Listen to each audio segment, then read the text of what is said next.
কারণে নবীদের বেলা ঘুমের স্বরূপটাও আসে না। এই কারণে বলা হয় এদের হায়াত বড় শক্তিশালী। কাদের হায়াত? নবীদের হায়াত অনেক শক্তিশালী। কবরের মধ্যে 3 প্রশ্ন, মার রব্বু, মার নাবিয়্যু, মা দীনু। তোমার রবকে, তোমার নবীকে, তোমার দিন কি, ধর্ম কি? তাহলে ধর্ম আমার আপনার দরকার আছে না নাই? আমার অনেক ভাইয়ারা পৃথিবীতে এখন ধর্মকে প্রচারের জন্য ধর্মটা আর রাষ্ট্রটাকে মোকাবেলা দ্বারা করে প্রশ্ন করে, ধর্ম বলো না রাষ্ট্র বলো। নাউজুবিল্লাহ। ভাই আমি বলি, আমাকে একজন জিজ্ঞাসা করছে, তাই রেকর্ডে দিয়েছি, যদি কেউ বুঝতে চায় বুঝতে পারবে।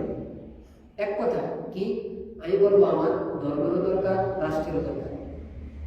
রাষ্ট্র আমার দরকার কেন? থাকার জন্য। ধর্ম দরকার কেন? পরকালে মুক্তির জন্য। বুঝতে পারছি ভাই? রাষ্ট্র ছাড়া পৃথিবীতে কেউ আমাকে জায়গা দেবে না। এখন বিশেষ করে এখন ভিসা ছাড়া আপনি যেতে পারবেন কোন দেশে গেলে বলবো অবৈধ। তাহলে আমার রাষ্ট্র এই বিষয়টা কে দিব? আমার রাষ্ট্র দিচ্ছে। আর যেখানে থাকতেছি রাষ্ট্রে আমার জায়গা দিতেছে, তাহলে আমার রাষ্ট্রের প্রয়োজন, আমি রাষ্ট্রের বিরুদ্ধে বলবো। 2 নম্বর, ধর্মের বিরুদ্ধে আমি বলতে পারবো, আপনিও বলতে পারবেন। কেন? ধর্মটা যেরকম দুনিয়ার দরকার, এর চেয়ে কোটি গুণ বেশি দরকার মরণের পর, এতেকালের পর। তখন আমাকে বলবে না কোন দেশে, তখন বলবে কোন ধর্মের, ধর্ম কি। তাহলে আমার বোঝা গেল রাষ্ট্রের দরকার, ধর্মের দরকার, কিন্তু খেয়াল করে মনে হয় ধর্মের দরকার বেশি। আল্লাহ তাআলা বুঝার তৌফিক দান করুন। এই 3 প্রশ্নের পরেই মুমিন ব্যক্তিকে বলে তুই ঘুমা, জামের মতো ঘুমা।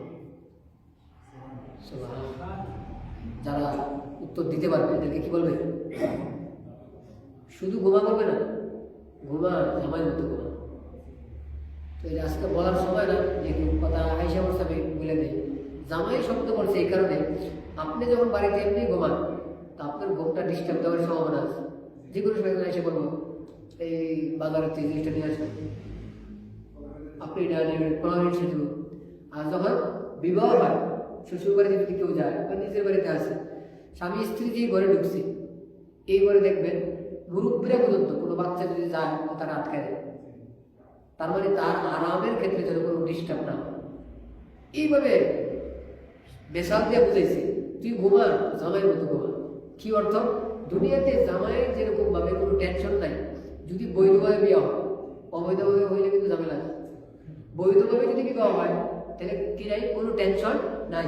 ঠিক কোনো ব্যক্তি যদি ঈমান নিয়ে যাইতে পারে কবরে, তারও কোনো টেনশন। আল্লাহ তাআলা আমাদের সবাইকে ঈমান নিয়ে কবরে যাওয়ার তৌফিক দান করুন। ওয়া আখিরু দাওয়ানা আলহামদুলিল্লাহি রাব্বিল আলামিন। আমি একটা